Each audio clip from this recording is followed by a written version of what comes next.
Emmanuel Macron aurait-il perdu la bataille de l'opinion? Si est en tout cas ce que revendiquent les syndicats et oppositions politiques au sujet de la réforme des retraites, de plus en plus contestée dans la rue par les Français. Dans son camp, le président de la République ne peut compter que sur le soutien de son gouvernement, même quelques élus à l'Assemblée nationale ou encore son allié François Bayrou semblent prendre quelques distances. Comment expliquer alors que le chef d'État rencontre autant de difficultés à faire accepter son projet? Macron a un problème de conviction. Il essaie les discours, comme les Don Juan essaient les femmes, a notamment analysé, via une inattendue comparaison, un membre de la majorité présidentielle dans l'opinion ce mercredi 1er février. Les critiques concernent autant le fond que la forme du projet de réforme de retraite proposé par Emmanuel Macron. L'échec fondamental, si est la communication du président, qui a changé continuellement de pied, observe à son tour un ancien ministre auprès de nos confrères.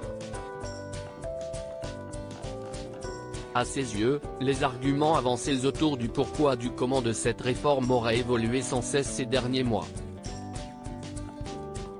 Par exemple, le projet gouvernemental autour des retraites est radicalement différent de celui proposé fut un temps lors du premier quinquennat.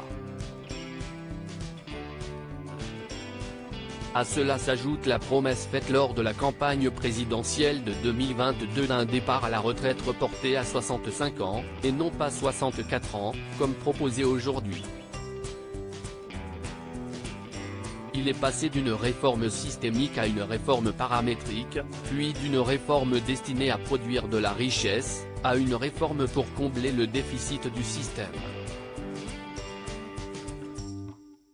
Je n'ai jamais vu un tel capharnaüm dans la com, finit par regretter cet ancien ministre.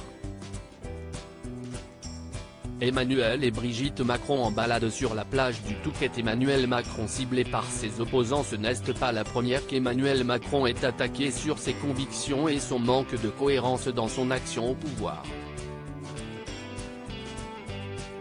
Auprès du Parisien, en octobre 2021, François Hollande avait alors qualifié son successeur de voyageur sans boussole, sautant d'une conviction à l'autre comme une grenouille sur des nénuphars. Pareillement, en janvier 2023, sur BFM Télévision, Marine Le Pen a taclé le président de la République en déclarant qu'il change d'avis comme de chemise. La chef de file des députés RN avait expliqué qu'au début, le chef de l'État était tout à fait opposé à l'allongement de la durée du temps de travail. Emmanuel Macron s'en défend, expliquant régulièrement qu'il peut faire évoluer sa réflexion sur un certain nombre de sujets au fil des discussions, retour du terrain ainsi que du contexte. Crédit photo, Stéphane Le Mouton.